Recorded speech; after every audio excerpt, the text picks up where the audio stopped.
has changed from 1,000 to 0. They can't give you any more money, because if they did, you're in debt again. Do you understand that? So this is what pleasure is. It's being relieved of debt, is another way to put it. Being relieved of debt is pleasure. Being relieved of pain is pleasure. Being relieved of vexation is pleasure. Pleasure didn't come from anywhere. It's not an additional thing, that is not like something you can wear on around your neck. Because, see, yeah, pleasure, look. It's not something like that. There was a void, and that void was filled. That's all. You didn't get anything in addition. You didn't get a bonus. It's just a void being filled. That's what it is. Because if we understand that, really, then we begin to realize the point, where the Buddha says, to that Brahmin who went and asked the Buddha, Buddha, where is the world located? And the Buddha said, the world is pivoted on dukkha. The world stands on dukkha. Dukkho loke patittita. The world stands on dukkha. The world is pivoted on dukkha. The reason he said this is because there is no pleasure really to be found. Pleasure is nothing other than a fantasy. It's like a dream. When you wake up from your dream, what happened to the dream? What about all those people in your dreams? Yes. They're no longer to be seen. They're nowhere. It was just a dream. Pleasure is much the same. Actually, pleasure is worse than a dream. Because the things you do to be happy in a dream, there are no consequences. But the things you do to achieve pleasure, oh boy. This is why you're here today. This is why you've grown old. This is why you fell sick. This is why you have to die. This is why you broke a leg. Right? This is why you feel hunger. Because of pleasure. Because of your attachment to pleasure. Dreams are very harmless. But pleasure, extremely harmful.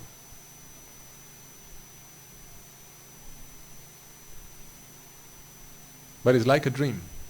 It's a fantasy. It's a make-believe world. It's like reading a novel.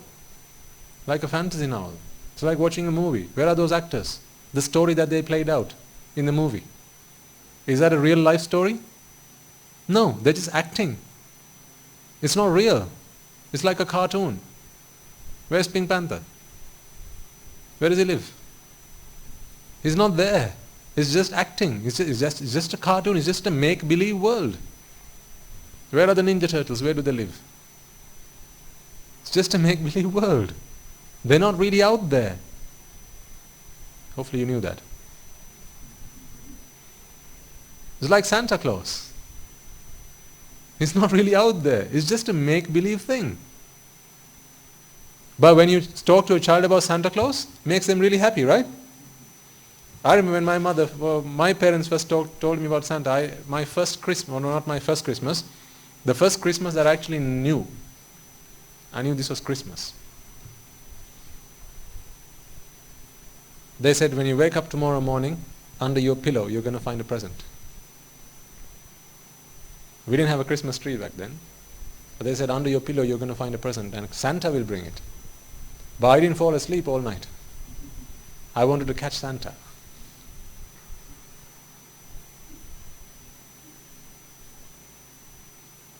So I burned the midnight oil, stayed up throughout the night, woke up in the morning, or rather I might have fallen asleep for maybe an hour or so, and I thought, I fell asleep.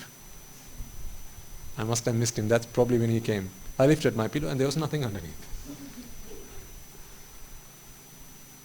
I was really sad that day. I still remember. The first Christmas I waited for Santa to come. Until then I didn't know about Santa. Then I learned that Santa is someone who comes on Christmas Day and leaves a present. So I waited for Santa to do that. No, there was no Santa. So I was really sad about it. I hung my face for the whole day. I didn't even talk to my parents. Until later on they said, no, it was just a story, we just made it up. Later on only I realized that it was just a make-believe thing. And Ashwada is much the same. This pleasure is much the same. It's like Santa. The things that you tell to your children to put them to sleep at night. Fairy tales. Like Santa, like Ashwada. These are the things that put you to sleep at night. What? Pleasure. Ashwada.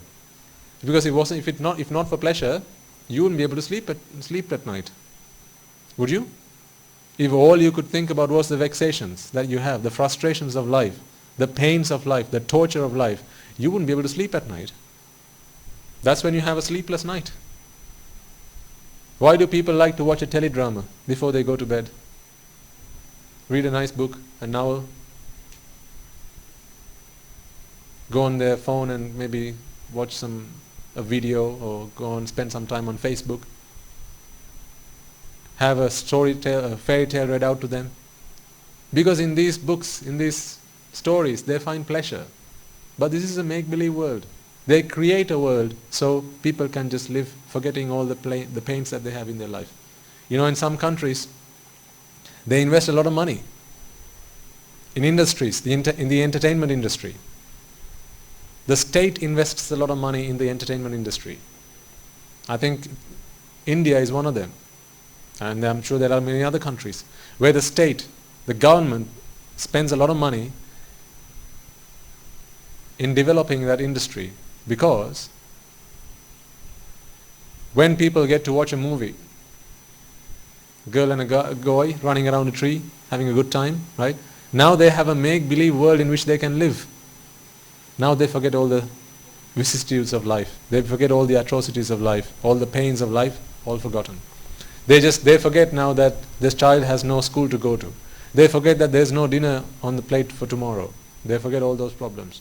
They forget that the bills haven't been paid. India was just an example. In a lot of countries they do this. Right? So, the reason they do this is because it's a make-believe world. They create this world so that you can now live in a fantasy land. Otherwise, I mean, just think about, if you like watching teledramas, why do you like watching teledramas? Some people make it a habit.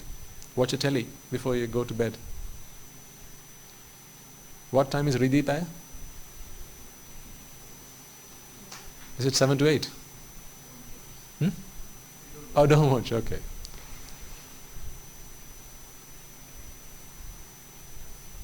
I tried to catch you out. You're clever. You just don't like to admit it, right? No, just kidding. Yes, sir. They what, sorry? No, they do feel hunger. Yes. Because the body that we have is a vipaka. Right? For as long as we have a body, we are going to feel hunger, pain. I mean, why do arahants go on pindapata? Right? So, physical pain, an end to physical pain is really death. With death comes end to all physical pain. But the problem is, for as long as the mind is in vexation, it's the mind that is being reborn again. And, you know, the body that we have is like clothes that we wear. We keep changing our clothes, right? What you wear in the morning may not be what you wear in the evening. Every day you change your clothes. You get into pajamas, in the morning you change your clothes again, you go to work, change your clothes again, right? That's how, it's like that, how we go through in samsara. In this transmigration process, through this reincarnation process, we change our bodies, but the mind is what is vexing, and it's the mind that needs a body to relieve itself from vexation. So an arahant has a body. Why does an arahant have a body? It's a good question to ask. Because it wasn't an arahant that came into this world. An arahant was never someone who was born into this world. Whoever was born into this world, if it's a karma world, it was someone who was, at most he would have been a sakrudagami. At worst a prutakjana. Right? It's only a sakrudagami that can come into this world. If you become an anagami, you are never going to come back to the karma worlds. Yeah? So at most you are a sakrudagami, at worst you are a prutakjana. Or, well, beyond that, it will be an animal or a preta or something like that in these karma worlds, right? Just take a normal human being who is a prutakjana. The reason that this person comes into this world is because the mind is vexing. Because the mind is vexing for what? We remember the what and the why? The mind is vexing for what? Rupa Vedana Sanya Sankara Vijnana. But why? Because they are pleasurable. So for as long as the mind believes that Rupa Vedana Sanya Sankara Vijnana are pleasurable, the mind will want Rupa Vedana Sanya Sankara Vijnana. Even if the mind doesn't know about this. I mean, when we were born, did any of us know about Rupa Vedana Sanya Sankara Vijnana? We didn't know about any of these things. But we were after pleasure. Right? So the only way that pleasure can come, if you look at the technical detail of it, is when the mind is injected with Rupa Vedana Sanya Sankara Vijnana. Whether the mind knows about this or not has no bearing on this. The mind doesn't need to know about this. It's like medicine. You don't need to know what the medicine does. If you are injected with it, it's going to either do harm or good. You don't need to know what it's going to do. Right? So like that, the mind can only be relieved of vexation when Rupa Vedana Sanya Sankara Vijnana are injected to the mind. But this relief is because the mind believes that what it's experiencing is pleasurable. So for the mind to be receiving Rupa Vedana Sanya Sankara Vijnana, this Rupa has to come from the outside world. As Rupa Rupa, Shabda Rupa, Gandha Rupa, Rasa Rupa, Sparsha Rupa and Dhamma Rupa. So Rupa can't come if you didn't have a pair of eyes. Shabda Rupa can't come if you didn't have a pair of ears. So sight, sound, smell, taste, touch, right? These things can't come if you didn't have your six senses. But a being cannot be born with just a pair of eyes. You need a body to support those eyes, or to support all the vital functions like feed, provide oxygen, blood, circulation, right? All these systems have to come into this body. Now when those systems come into the body, they need to be fed. They need to be given energy, and for that you need a stomach. And then when that stomach is empty, now you feel hunger. So even if you have become an arahant, that is just this change, the transformation that happens in the mind, not the body. The body is still the same body that this person came into this world with. So that body, that has a stomach, and that stomach feels hunger when the stomach is void of food. So this is why an arahant would go on pindapata. But an arahant never vexes mentally. All vexations are only physical. Remember, why did the Buddha permit us to, or monks, to make use of the 4 requisites? What are the 4 requisites? Food, shelter, medicine, and clothes. Which of these 4 are an answer to mental vexation? Which one of these 4 is an answer to mental vexation? None. Absolutely right. But all 4 of these are answers to physical vexation. So even an arahant, even the Buddha, needed these 4. Svipase. Food, shelter, clothing, and medicine. So the Buddha never said, oh, there's a 5th one, go and watch TV. Go and listen to songs. Go and watch a movie. Right? He never said that. Get a takeaway once a week. The Buddha never said that. Because what the Buddha is trying to say is, you don't need a 5th one. Because the 5th one, if you need it, all you need is really the Dhamma.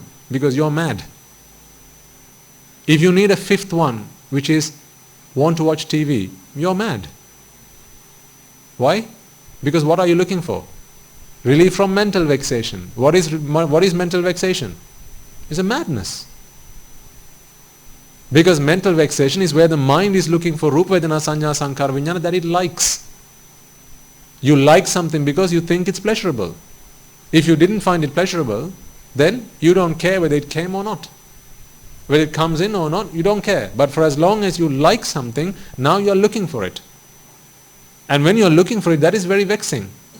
And as soon as you receive it, now you are relieved of vexation, now you experience pleasure. This is all madness. Insanity. This is why the Buddha never said there's a 5th requisite. There was only 4. These 4, and he gave something else, the Dhamma. For all mental vexations, the only answer is Dhamma, but the Dhamma can never relieve you of physical vexation?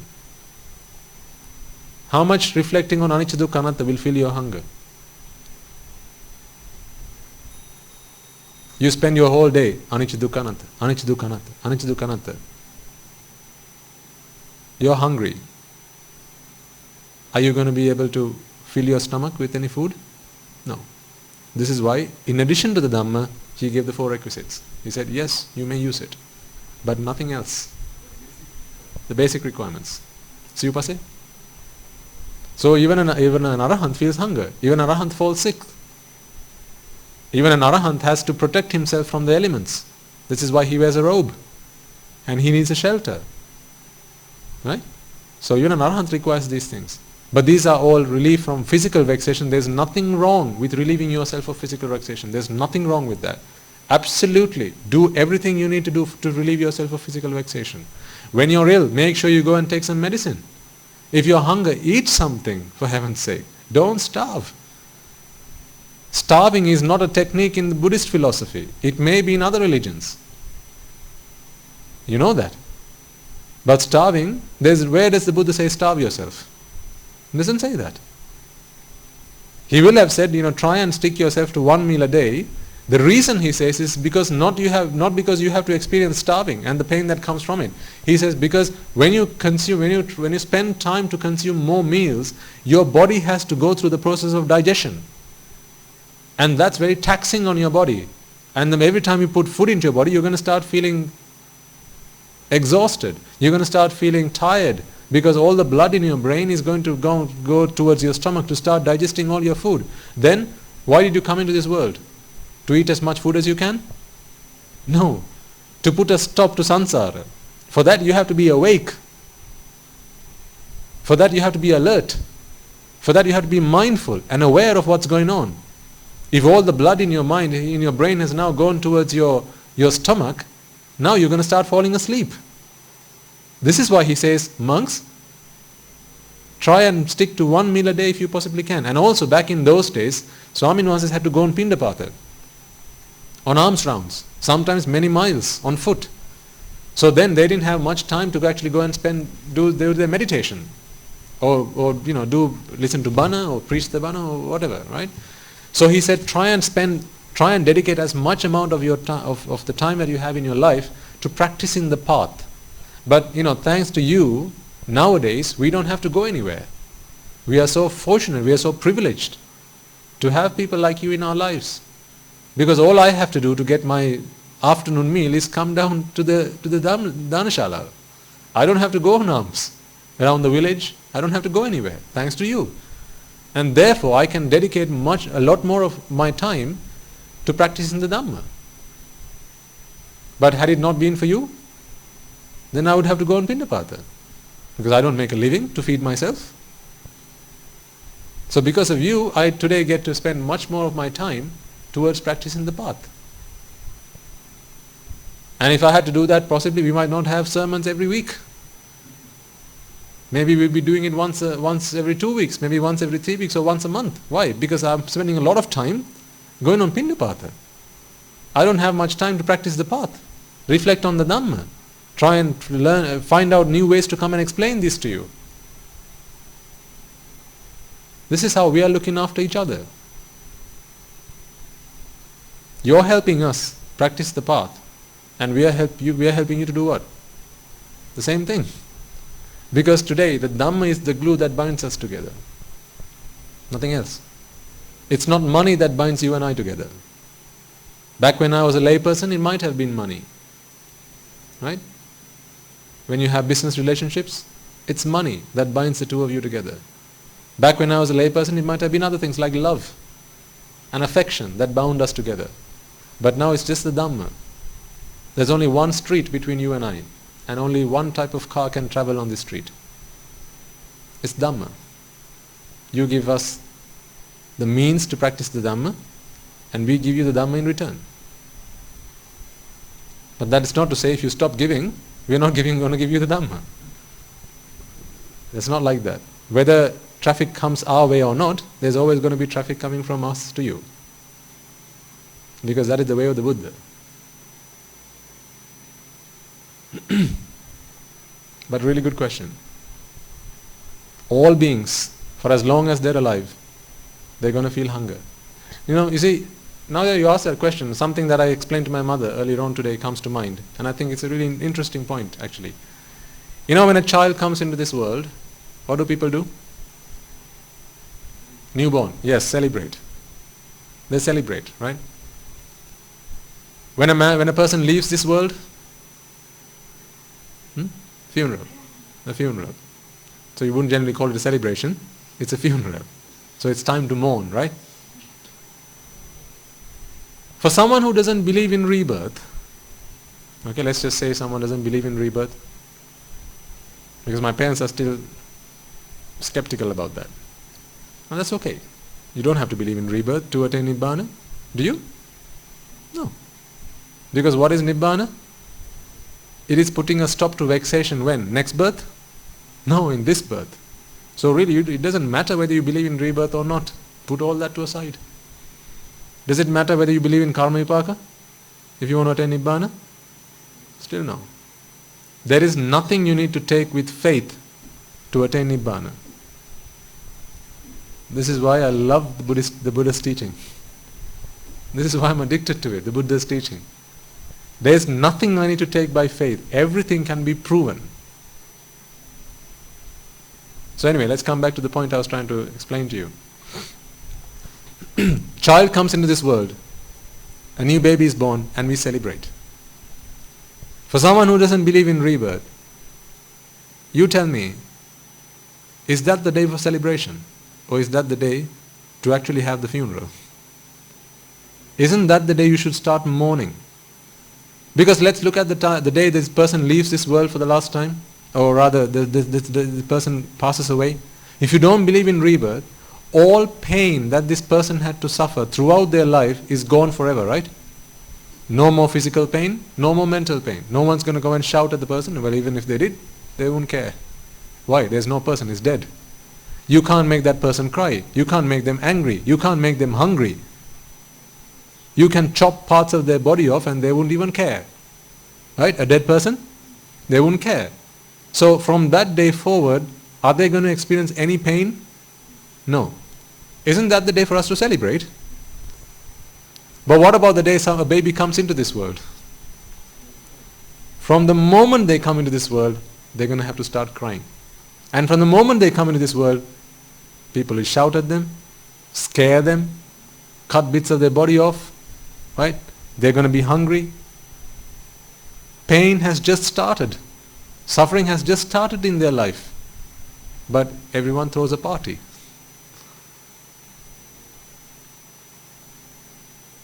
Gone mad or not?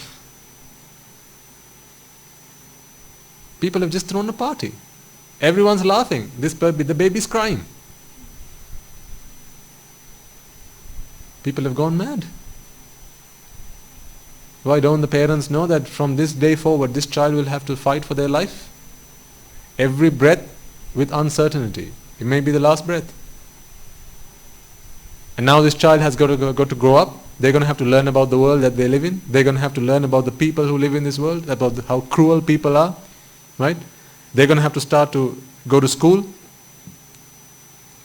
Have to start to do their homework. No, nobody likes doing their homework. They're going to have to start to make a living one day. And then fall in debt. Go through all the pain of heartbreaks. Right? Be cheated. Right? Fall into traps. People are going to shout at them. They're going to be angry. All this pain has just started. Why do people celebrate then? That is the day to mourn. A child has just come into this world. This is why they say jati dukkha. That is the reality. But what does the world say? Jati sapa. Jati pacca jara marana shoka parideva dukkha domanasa. Upayasa. This all started with jati. That's not the day to celebrate then really. That's the day to start mourning. But the day the person dies, actually that's the day to celebrate. See, end of all suffering for that person. But what happens really? People cry on that day. Are they really crying for the dead person? No. Don't ever be fooled. If you go to a funeral and you see all people crying around the dead body, don't ever be fooled that they're crying on behalf of the dead person. Who are they crying on behalf of? Themselves. Because if you're fooled by that, then you're going to think, oh, when I die one day, my family is going to surround me and they're also going to start crying for me. Because they love me. Oh, no, no, no, no, no. They will cry, yes, sure enough. Not because they love you, because they love themselves. Did I tell you about our monk who was at the hospital? Yes? And there were a lot of patients who passed away while he was there. And one man who was just gasping for his last breath, his family came over, holding his man's hand, saying, oh, Tati, don't go. Who's going to feed us after you go? Who's going to look after us after you die? Tati, come back, come back. This is the true nature of people. True nature of people who have avidya and tanha, ignorance and attachment.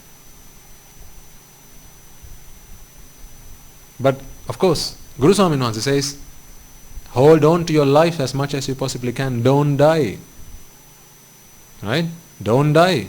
Hold on to your life as much as you possibly can. Why? Because you bring him dane? Huh? No. Because if you die, you have just said farewell to the Sambuddha Shasana. You have said farewell. You have bid farewell to your human life. The only chance you had to escape this endless rebirth cycle. This endless, meaningless process of reincarnation. That's why you have to hold on to it.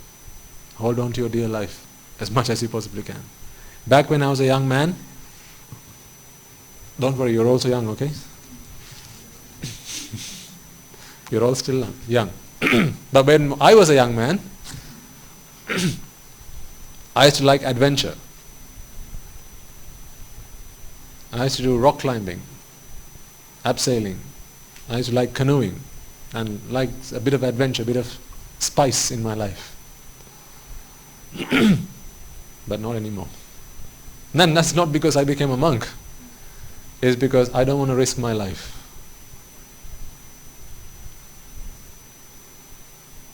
I used to go rock climbing for fun. And the fun there was really relief from vexation. Every time you put your foot on the rock, right? There's uncertainty. What might happen? There's always that risk, right? What might happen? You might break a neck. If you break a fall, that's going to be the last step you took.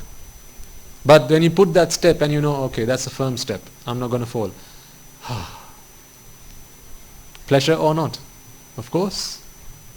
That is the pleasure I was after. Adventure is nothing other than that. I used to love going on roller coasters. Even after we got married. Because we didn't have kids, so we were the kids. So we used to go on roller coaster rides. How does one enjoy a roller coaster ride?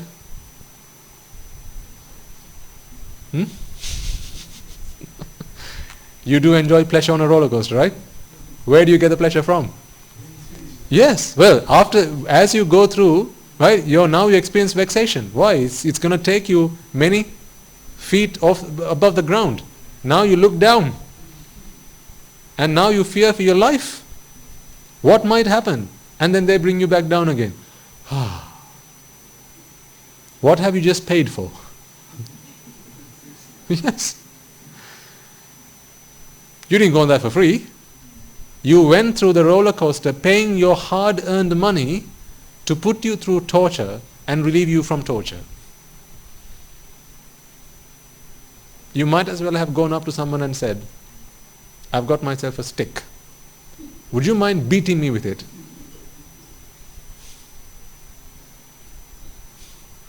And then patting where you've beat me after you finish beating me. It wouldn't cost you anything to do that. Or do it yourself. Hit yourself with a stick and then pat yourself there. Pleasure. For free. You don't have to go on the roller coaster for that. You don't have to spend any money. Isn't that what going on a roller coaster is? All these rides. This is what adventure is. People say adventure is pleasure. Yes, of course. But first put yourself through torture. Now relieve yourself from torture. Now you've experienced pleasure. Watching a movie is much the same. How does a movie unfold? You sit in front of the TV, either at the cinema or at home, right? You're watching a movie. Movie starts. First they show you some characters and you start to attach yourself to them. One guy comes in really muscular, six-pack, and the women go, ooh, yeah. And the guys go, that's my hero. I want to be like him. Right? So now you start attaching yourself. A really pretty woman comes in. Lady comes into the picture. I like. So now you're attaching yourself. Right? So now you have people that you have attached yourself to. So you don't want any harm to come to them, do you? No, you want them to live happily ever after. Or you want them to live happily even from now on. So they have a child, beautiful life. But that's only the beginning of the story. What happens afterwards? Someone evil comes into the story. Right? The evil guy comes into the story. He takes the child away, kidnaps the child, or threatens the husband with a ransom. I'm going to take your wife, I've taken your wife, give me ransom and I'll return your wife. Now what happens? Now you're vexing. Why? Because you are attached to them. You don't like any harm to come to them because you're attached to them. So now you're vexing. Are those people vexing? The actors? No. The guy's been caged up. Okay, the husband's been caged up in the evil man. He's got a lair in which this man's been caged up. The director says, cut, end of shooting for today. Where do they go afterwards? To the pub. For a drink. And they're earning their day's wage. But what about you and I? We are sat in front of the television, vexing. What about when Superman and Lex Luthor? What's going on when you're watching that? Vexing. But about those two guys? Best friends. And you thought Superman's worst enemy was Lex. No, they're best friends. Every other week they spend a sleepover at the other guy's house. That's how close friends they are. But you and I, we watch that movie. We are vexing inside. And then somehow or the other, the hero comes back into the picture. Saves the child. Saves the wife. Saves the husband. Right? There's a fight. Whenever there's a fight scene, what happens inside? You burn inside, don't you? When the evil guy hits your hero, do you not feel the pain inside? But when the hero starts hitting the evil guy, you gotta give him one for me as well. Even you start hitting the screen, pretending to hit, because this anger is inside of you, and you're enjoying this process of the bad guy getting beaten up. Yes? Yeah. Vexation. And then somehow towards the end of that, after the climax of the movie, now the good guy, he wins the battle, he wins the fight. The wife has been retrieved, child has been retrieved, and they live a happy life ever after. So here's your mentality from the start to end of the movie. Start, attachment. Now you're vexing. Little while later, the evil guy starts to hit the good guy, your hero. Intense vexation. Intense, there's a fight scene. That fight scene, this is why you watch the movie in the first place, the fight scene. Right? Throughout the fight scene, you're vexing inside. Intense vexation. Somehow, the good guy wins. Relief from vexation. Now you say, that was a top-class movie. You worked an entire month to earn, how much is it nowadays to watch a movie? 500 rupees, 600 rupees? How much? 1,000 rupees? Okay. So you earned 1,000 rupees, you took that to the cinema. There was a guy at the ticket box. You said, hey mister, here's 1,000 rupees. Would you mind doing me a favor? He says, what can I do for you? You say, would you mind vexing me and then relieving me from my vexation? He says, sure. Here's a ticket. Would you mind putting me through suffering and then relieving me from my suffering? Sure, you've got to buy a ticket for that. Oh, no problem. Then you go into the cinema hall. Now they vex you and relieve you from vexation. Seriously tell me, would you not have been better off keeping your money in your pocket, going to your garden, getting a good stick from a guava tree or something like that, right? And really spanking yourself with it.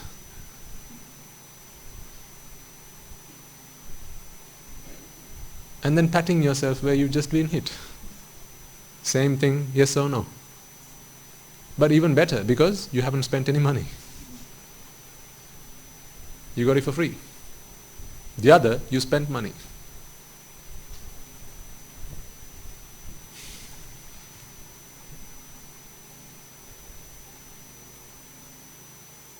When are you going to watch your next movie? When would you like to go to the cinema again? When's the next Superman movie coming out? Put a date in your diary. Make sure you go and watch it. Don't miss it. You can pay to be vexed and be relieved of vexation. People have gone mad. Do you see how people make a living out of you? If you don't understand the Buddha's Dhamma, do you see how people can make a living out of you? Roller coaster rides, nothing but making a living out of your happiness. You're selling your happiness to them. You're selling your peace of mind to them. Vex me and relieve me from vexation. You're paying people money to do that for you. Really, that is why I say, understand this, ladies and gentlemen. Otherwise, this is just crazy. I really don't want to live in a world like this where there is seriously no pleasure to be had except for this fantasy world of pleasure. This is a fantasy, it's a dream. It's not real. Pleasure is not real. Pleasure is a fake. It's a fake. We've all been caught. We've all been tricked. Come out of this trickery. Save yourself. Seek refuge in the Buddha. Seek refuge in the Dhamma. Seek refuge in the Sangha. If not for the Buddha, Dhamma and the Sangha, you would not have heard me say this. If I hadn't said this, you would not have realized what you do when you go to the cinema. What happens to you when you sit in front of the TV? What happens to you when the teledrama leaves you on a climax, waiting for you to come back and sit in front of the TV next day, 7 o'clock sharp, so you don't miss 1 minute of the next episode.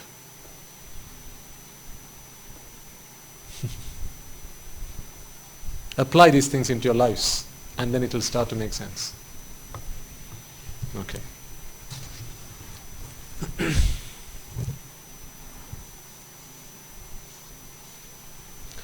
So we chant the Ari Maitreya, and we'll bring the sermon to a close.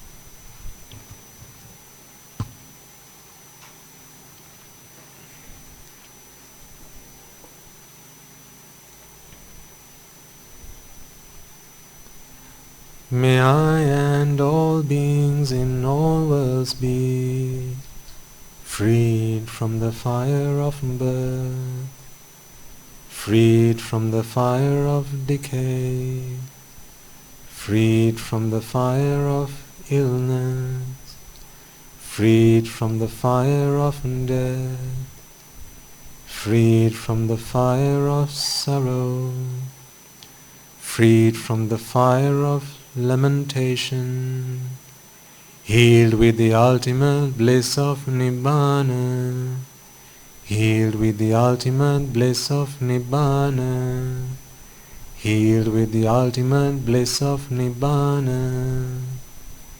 May I and all beings in all worlds be freed from the fire of suffering, freed from the fire of discontentment, freed from the fire of exhaustion, freed from the fire of disappointment, freed from the fire of clinging on to the five aggregates, healed with the ultimate bliss of Nibbana, healed with the ultimate bliss of Nibbana, healed with the ultimate bliss of Nibbana.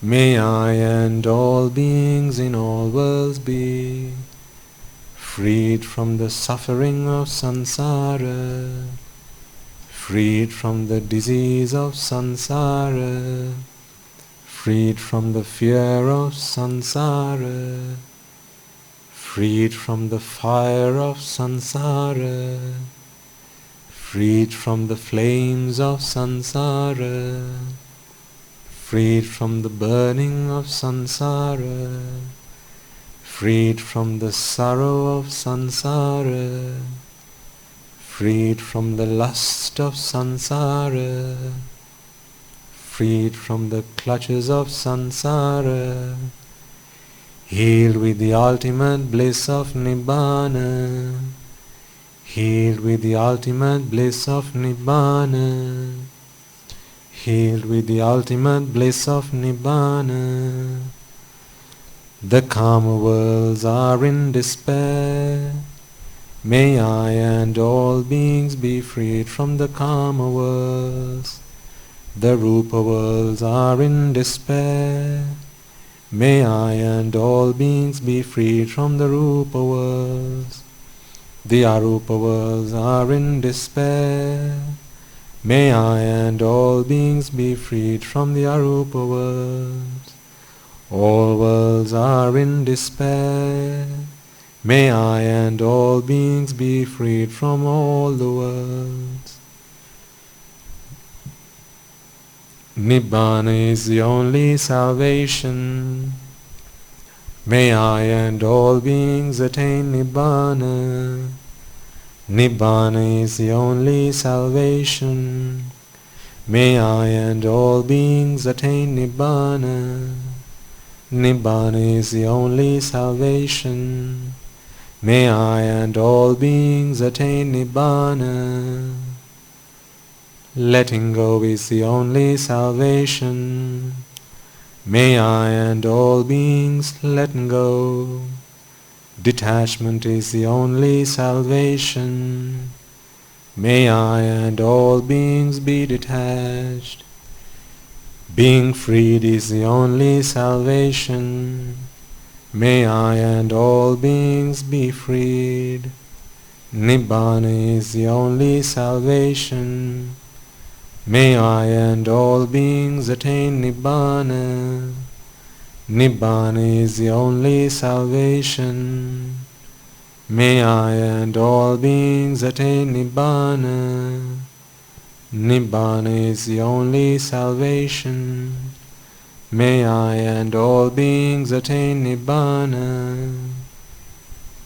May I and all beings in all worlds be freed from the bondage of lust, freed from the bondage of aversion, freed from the bondage of delusion, freed from the bondage of Mara, healed with the eternal bliss of Nibbana, healed with the eternal bliss of Nibbana, healed with the eternal bliss of Nibbana, healed with the eternal bliss of Nibbana, healed with the eternal bliss of Nibbana, healed with the eternal bliss of Nibbana, healed with the eternal bliss of Nibbana.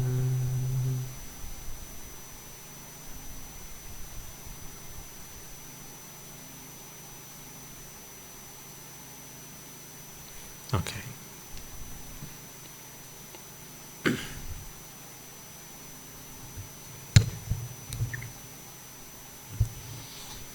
Right at the start of the sermon I asked you, what is the most precious thing to you? What do you have ranking number one in your list now? Hmm? Number 2, why are you alive? Why do you want to be alive? I suppose is the better question to ask. Attain Nibbana. For as long as you're not saying it because it's the right thing to say, for as long as you're genuinely meaning that, for as long as that is become your number one priority in life because it has to be the number one priority in life, then that's the right answer. Countless times we've come through in samsara, never had this teaching, never had this doctrine. How do we know? If we had it, we wouldn't be here. If we don't make use of it now, we're going to lose it again. This is like finding a needle in a haystack. Seriously is. You've heard the idiom, right? Finding a needle in a haystack.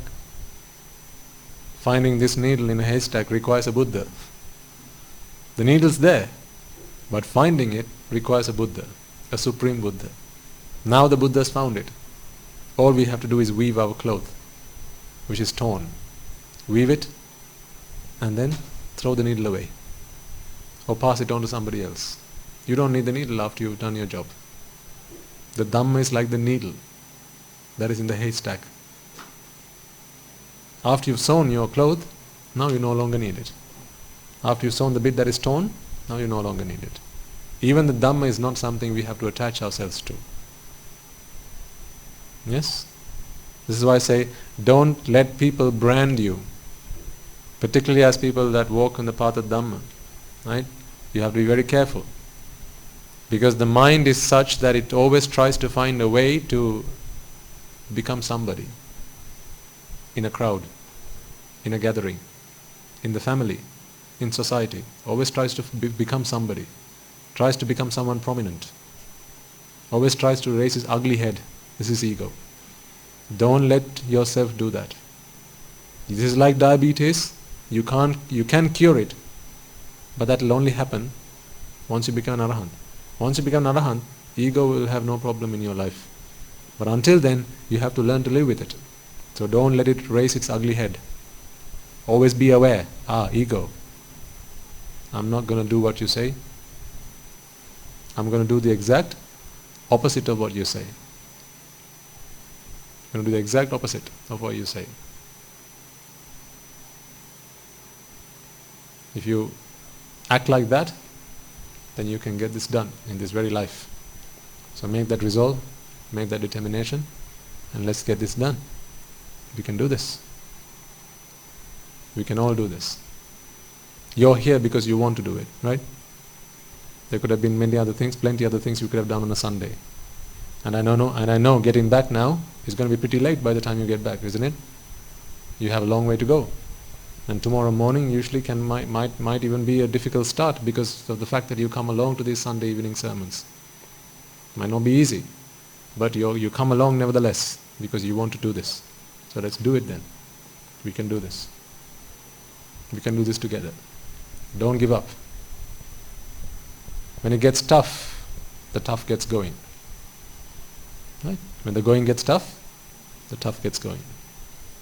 So if the going is becoming tough now, that's good. The last few steps are going to be pretty tough. In a hurdle race, the last hurdles are going to be the tallest ones. Once you get over them, that's it. You're done. So don't give up. Have courage, have guts, don't be a coward. Associate the right people. Associate people who will always encourage you to attain Nibbana. Walk this path. Try and cut down your associations with people that always encourage you to go and embrace the world. While you live in society, you might have to keep those connections, but limit those connections, limit to how much they can influence you. All you have to do is be aware, be mindful. What are they asking you to do? This is why I say become a Sotapanna as soon as you possibly can. Because once you become a Sotapanna, now they can't give you any more drushti about the world. Because whatever they throw your way, you know, no, can't be. You say that's pleasurable? No, can't be. Once you become a Sotapanna, that's it.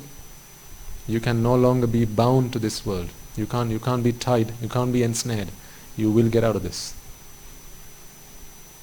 That's the guarantee the Buddha gives you. So let's all try and do that. Okay. So let's transfer the merits that we have all acquired today and conclude the sermon. First and foremost, let us remind ourselves once again that it is because of the Supremely Enlightened One, the Perfect One, the Omniscient One, the Undefeatable One, the Undefeated One, the Unvanquished One, the Supreme Gautama Buddha, that we have the gift of Dhamma today.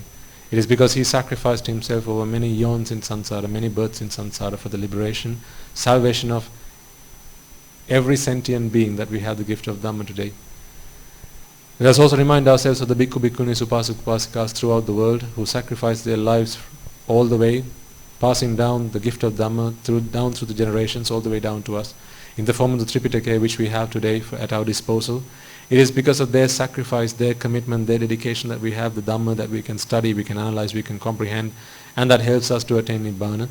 So, may through the power of all the merits that we have all acquired today, all those Bhikkhu, Bhikkhunis, Upasak, Upasikas who dedicated and sacrificed their lives to protecting and preserving the Dhamma, be able to rejoice in those merits. If any of them have today been born in the woeful planes, may through the power of these merits they be able to redeem themselves from those woeful planes, be born in the blissful planes.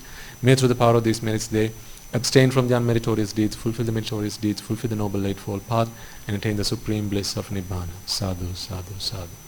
Let us also take a moment to transfer merits to all the members of the Mahasangha throughout the world, wherever they may be, as Mahanayakas, the Anunayakas, in whatever capacity they may be acting. It is they who have been protecting and preserving the Sambuddha Shasana all this time. It is because of them today I have been able to ordain myself.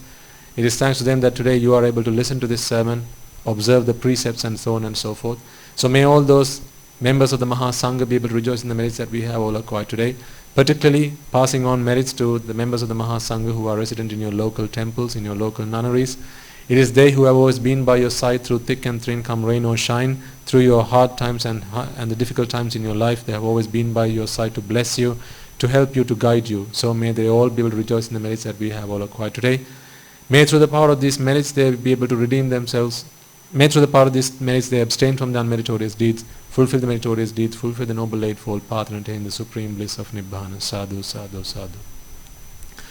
Let us also take a moment to transfer merits to the Devas, Brahmas, spirits, demons and the dead that we invited at the start of this sermon, as well as all our ancestors, those who have predeceased us, who have come along with us in this infinitely long journey in samsara, our mothers, fathers, brothers, sisters, uncles, aunts, nephews, nieces, grandparents and so on and so forth, husbands, wives, children and so on and so forth, not just in this birth but also in our previous births. May they all be able to rejoice in the merits that we have all acquired today, being grateful for all that they have done for us throughout all those encounters that we have had in samsara.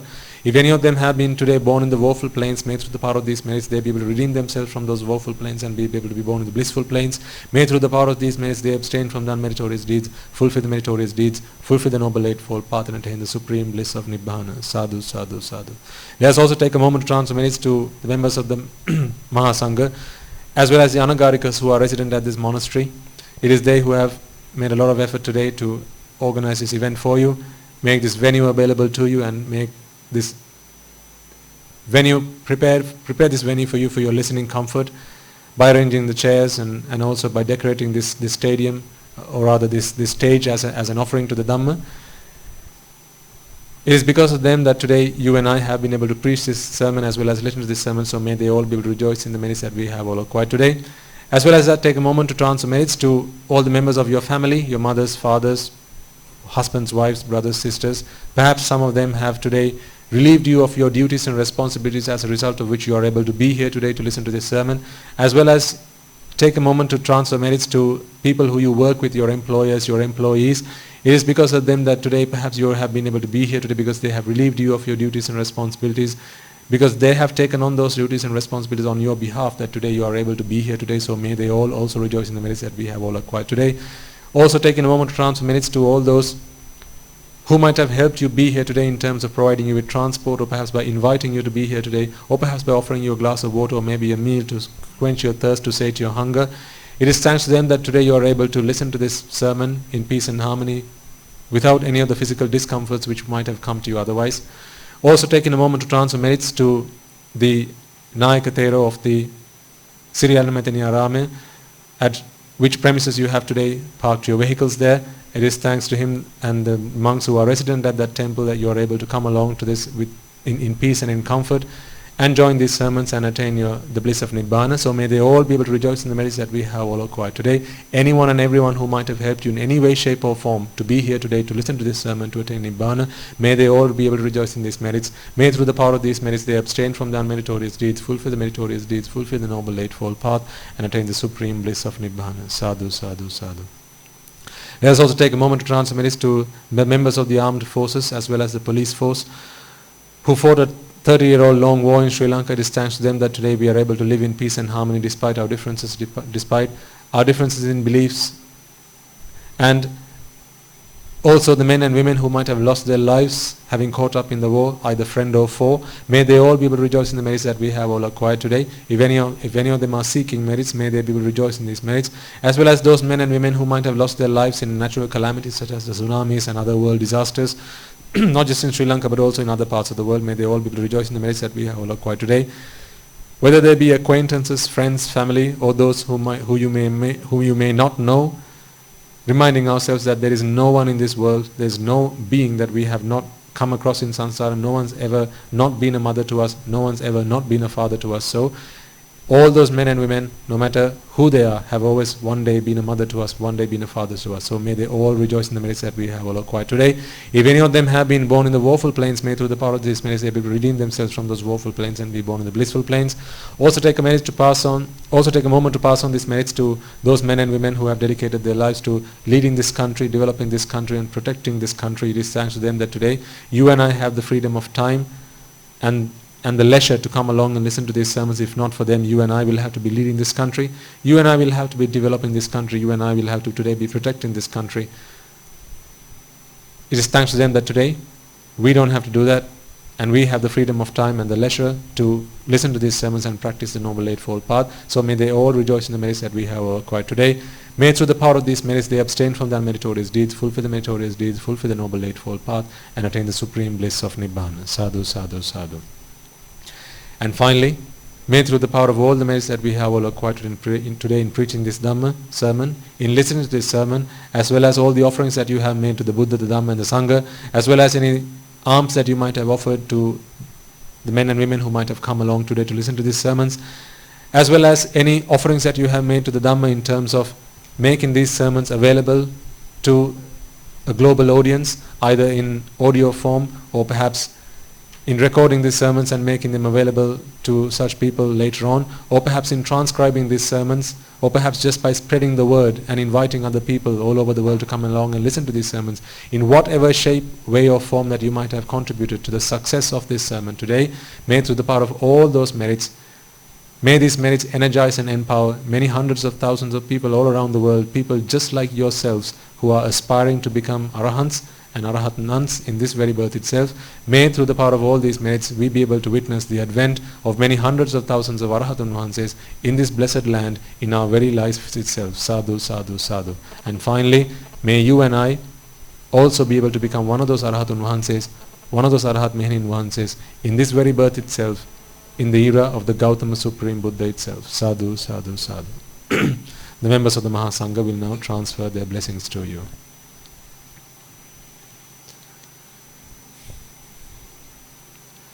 Raga ginnen midetva, dvesha ginnen midetva, moha ginnen midetva, nibbana parama sukhayen sukhita taravetva. Nibbana parama sukhayen sukhita taravetva. Mamada siyalu loka siyalu satvayo. Nibbana parama sukhayen sukhita taravetva. Nibbana parama sukhayen සුඛිතතර වෙත්වා නිබ්බාන පරම සුඛයෙන් සුඛිතතර වෙත්වා. තුනුරුවන්ගේ සුවිසි අනන්ත මහා ගුණ බෙලෙන් සියලු ලෝක සියලු සත්වයම නිබ්බාන පරම සුඛයෙන් සුඛිතතර වෙත්වා. සාදු සාදු සාදු.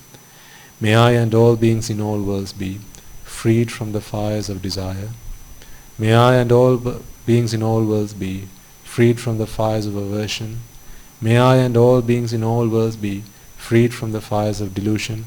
May I and all beings in all worlds attain the supreme bliss of Nibbana.